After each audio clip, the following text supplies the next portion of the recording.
The Butter Battle Book.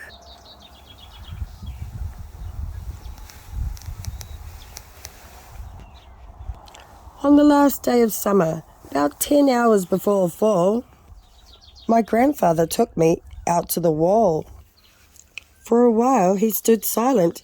Then he finally said, with a very sad shake of his very old head, "As you know, on this side of the wall we are yoiks, and on the far side of this wall live zoiks." Then my grandfather said, "It's high time that you knew of a terrible, horrible thing that zoiks do. In every zoik house, in every zoik town, every zoik eats his bread with his butter side down. But we yoiks, as you know, when we breakfast or supper, spread our butter," Grandpa said, "with the butter side up." "That's the right honest way," Grandpa gritted his teeth. "So you can't trust a zoik who spreads his butter underneath. Every zoik must be watched. He has kinks in his soul. That's why as a youth I made watching my goal. Watching zoiks for the Zoik Watching Border Patrol." In those days, of course, the wall wasn't that high, so I could look any zoik square in the eye. If he dared to come close, I could give him a twitch with my tufted, prickly snickberry switch. For a while, that was fine. All the zoiks stayed away, and our country was safe, till one terrible day, a very rude zoik by the name of Van Eck snuck up and slingshotted my snickleberry switch. With my broken off switch, with my head hung in shame, to Chef Yoikaroo in great sorrow I came. But our leader, he just smiled. He said, "You're not to blame, and those zoiks will be sorry they started this game. We'll dress you right up in a fancier suit. We'll give you a fancier slingshot to shoot." And he ordered the boys in the back room to figure how to build me some sort of triple sling jigger. With my triple sling jigger, I felt much bigger.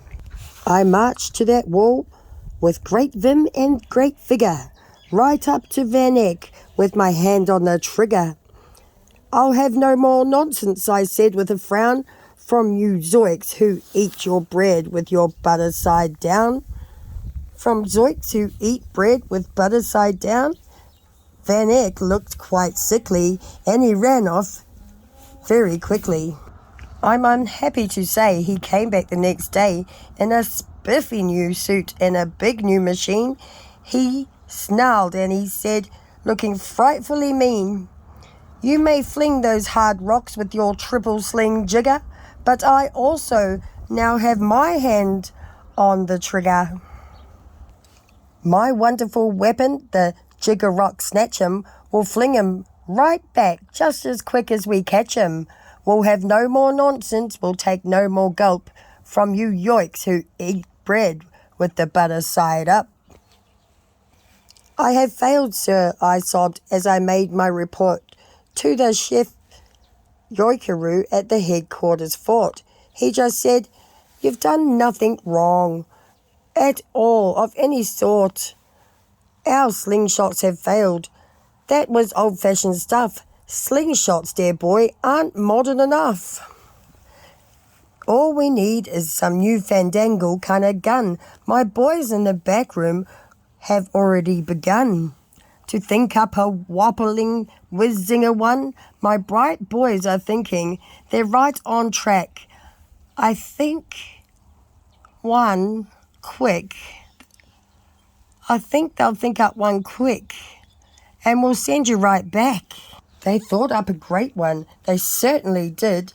They thought up a gun called a Kickapoo Kid, which they loaded with powerful poo-a-doo powder and ants' eggs and bees' legs and dry fried calm chowder, and they carefully trained a real smart dog by the name of Daniel, who served as our country's first gun-trotting spaniel.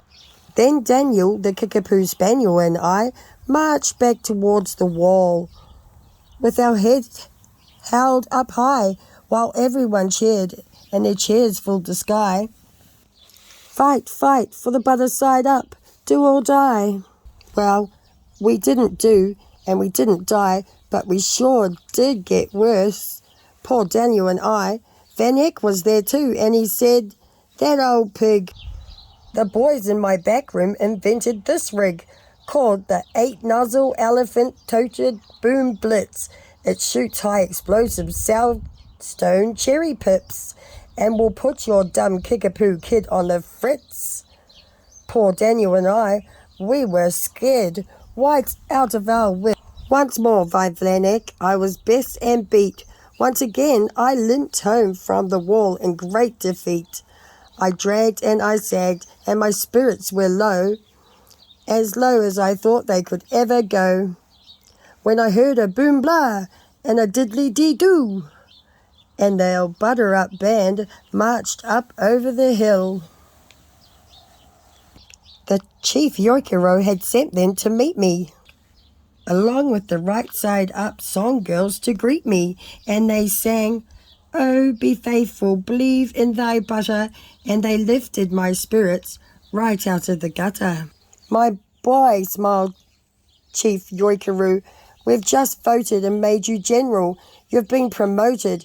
Your pretty new uniform is ready. Get in it. The big war is coming. You're going to begin it. And what's more, this time you're certainly going to win it. My boys in the back room have finally found how. Just wait till you see what they've puttered up now. And great new machine will fly over that wall and clobber those butter-down zoiks once and for all." Those boys in the back room sure knew how to putter. They made me this thing called an utterly splutter, and I jumped aboard with my heart all aflutter and stared towards the land of the upside-down butter. This machine was so modern, so frightfully new, no one knew quite exactly just what it could do. It had several flatulets that sprinkled blue goo, which somehow would sprinkle the zoiks as I flew, and gum up the upside-down butter as they chew. I was racing per mile when I heard a voice yell, "If you sprinkle us zoiks, you'll get sprinkled as well." Van Eck had a splutter exactly like mine, and he yelled, "My blue gooer is working just fine. And I'm here to say, if yoiks can go zoiks, you'd better forget it, 'cause zoiks can go yoiks." I flew right back home, as you may have guessed. I was downright disappointed, disturbed, and depressed. And I saw just as soon as I stepped back on land, so were all the girls of the Butter-Up Band. The chief drum majorette, Miss Yoiky Ann Sue, said, "That was pretty sour fight that you flew, and the chief yoikeroo has been looking for you." I raced off to his office. The place was a sight. "Have no fears," said the chief. "Everything's all right. My bright backroom boys have been brighter than bright. They've thought up a gadget that's newer than you. It's filled with my mysterious moo-lucka moo and can blow all those zoiks clear to Salamagoo. So they've invented a bitsy big boy boomeroo. Just don't run into the wall like a nice little man. Drop this bomb on the zoiks just as fast as you can. I have ordered all the yoiks to stay safe underground. I have ordered them to stay there while the bitsy big boy boomeroo is around." As I raced off to that wall with a big bomb in hand, I noticed every last yoik in our land was obeying Chef Yoikeroo grim command. They were all bravely marching with their banners aflutter down a hole for their country and the right side up butter.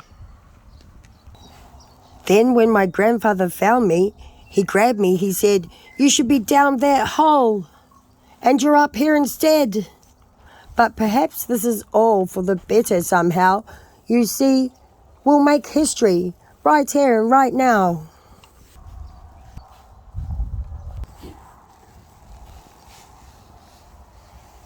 Grandpa leapt up to that wall with a loppiest leap, and he cleared his hoarse throat with a boopliest beep. He screamed, "Here's the end of that terrible town full of zoiks who eat bread with their butter side down." At that very instant we heard a gulp gulp of feet on the wall, and old Van Eck, he gulped up. The boys in his back room had made him one too, and his was another big boy boomeroo. "I'll blow you," he yelled, "into pork and wee beans. I'll butter side up you to smithereens." "Grandpa," I shouted, "be careful, oh gee." "Will you or will he?" "Be patient," said Grandpa. "We'll see, we'll see." The Butter Battle Book by Dr. Seuss and narrator Jannaya.